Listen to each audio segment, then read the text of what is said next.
Hey guys, if you enjoy the video, please don't forget to like and subscribe and leave a comment below about what you'd like to see in the next one. Hey guys, what's up? It's your man Randy with Trilogy Gaming, and today we're going to be covering the most powerful weapon in the game, the sniper rifle. Now obviously everyone knows that the sniper rifle is an absolute beast of a weapon. It can down someone instantly, even if they have full health and full shields. It's just that powerful. However, on the flip side, it's also the most difficult weapon in the game to master by far. So today I'm going to be sharing all of my insider tips and tricks when it comes to sniping to make you guys sniping gods in no time. I'm going to be showing you guys how to not only hit traditional sniper shots, but also how to hit those quickscope shots, alright? So without further ado guys, let's jump right on in. Alright guys, tip number 1, you need to be rocking a scope sensitivity of at least 50 plus. Anything less than this and you most likely will not be able to keep up with targets at point blank range.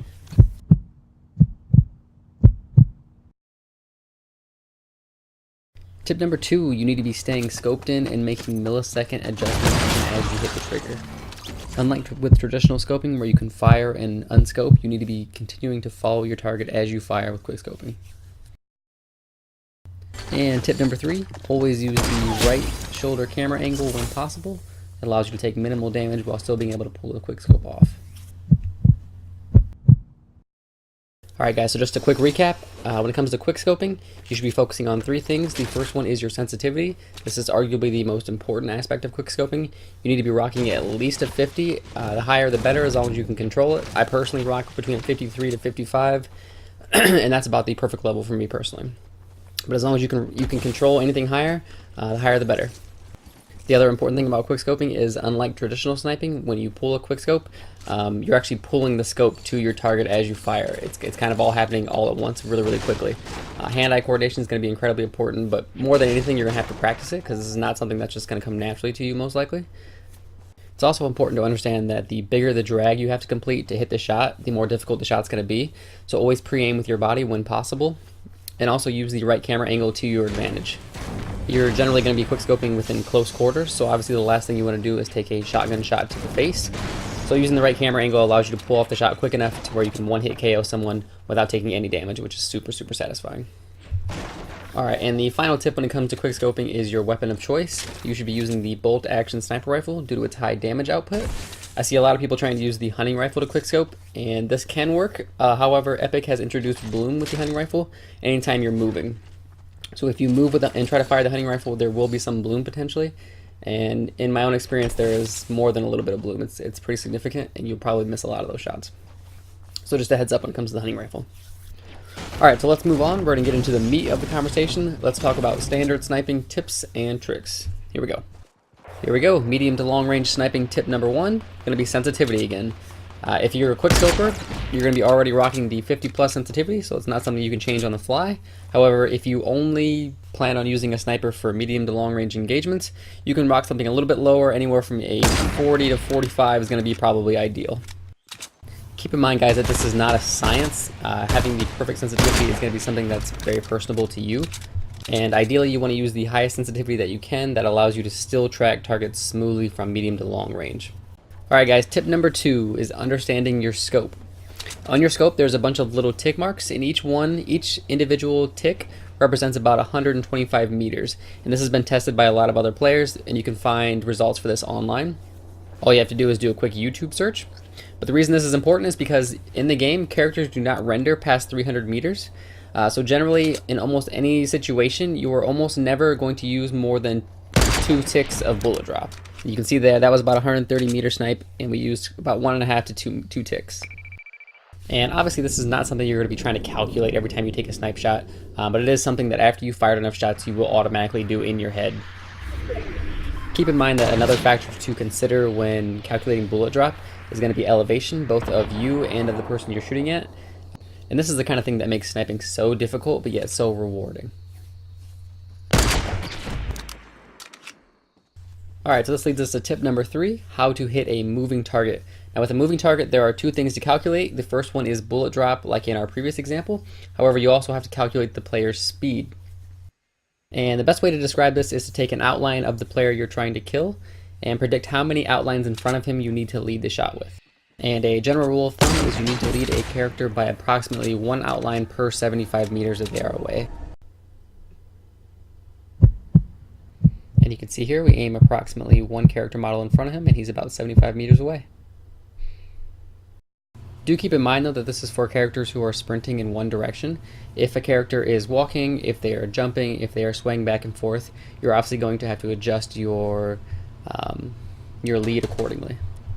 It's important to keep in mind too that while this all sounds really complex, and on some level it really is, the more shots you fire and the more you get used to doing this, the more you'll do this relatively naturally, and there will be a lot less thought required. On to tip number 4, you need to get comfortable switching to your assault rifle immediately after you fire your sniper shot. This allows you to do the maximum amount of damage in the least amount of time. Obviously, if you get a headshot, you're not going to need to use your assault rifle, but this is just of maximizing your potential in every engagement. And you can see I'm always switching to my assault rifle just to be safe. With the amount of health and shields in the game, most players can survive a body shot with a sniper rifle, so it's always good to have your assault rifle out to finish the job. Alright guys, moving on to some advanced sniper versus sniper tactics, alright? Alright, now our first advanced tactic is going to be useful for getting the right camera angle advantage when you're sniping on the run. And this tactic was made famous by Ninja himself. And what we're basically going to be doing is building a double ramp a couple of stories high, and then topping it off with a single ramp on the left side of the double ramp. And this allows us to peek from the right side of the ramp and get the sniper advantage. And you'll see Ninja and Dakotas and some other high-level snipers use this tactic a lot because it's very, very easy for them to get their shot off while not being shot back at the same time. Keep in mind that with this strategy, if you miss your first shot, you also have the opportunity to peek from the top. You can peek from the left side. You're giving your opponent a lot of different looks, which makes it difficult for them to guesstimate where you're going to be.